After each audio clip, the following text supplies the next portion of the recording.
নমস্কার। 40 বছর আগে এক ট্রেড ইউনিয়ন নেতা আমাকে বলেছিলেন যে আপনি কি এনজিও মানে জানেন? আমি বললাম, হ্যাঁ। তো বলে না না না, এনজিও হচ্ছে is the Islam for the unworthy son and daughters of worthy parents. প্রতিষ্ঠিত মা বাবা অপ্রতিষ্ঠিত ছেলে মেয়েদের বেঁচে করতে থাকা পরিকল্পনা খাওয়ার একটা মাধ্যম। কথাটা আমার মনে ধরেছিল এবং এখন আমি সেটা মনে রাখি। এবং আমাকে যখন আমাকে জিজ্ঞেস করে আপনার এনজিও কী নাম, মানে ধরে বসে আমি এনজিও নই।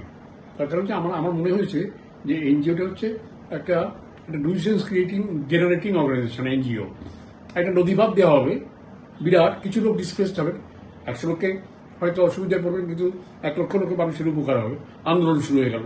আসলে এটা দুটো রাইভেলারি ছিল। একটা কন্ট্রাক্টর কাজটা পেয়েছে, একজন পায়নি, এবং যারা পায়নি তারা এটাতে স্পন্সর করছে।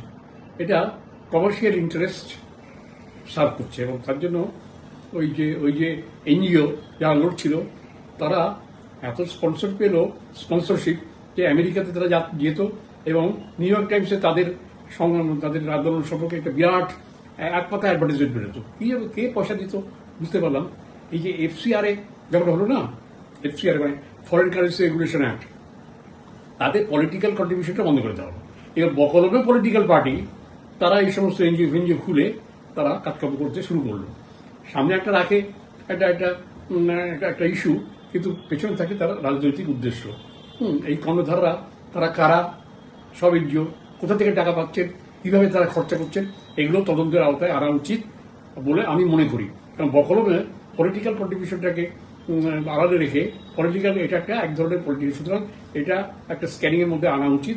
এবং এফসিআরতে যে অ্যামেন্ডমেন্ট হতে যাচ্ছে বলে আমি শুনেছি, জানি না হবে কিনা, বলে সেটা ভালোই হয়। কেন পলিটিক্যাল ইন্টারেস্ট ম্যাটার যেন সার্ভ না করে এই এনজিওরা, এটা আমাদের দেখা দরকার দেশের রাজ্যের স্বার্থে, সকলের স্বার্থে।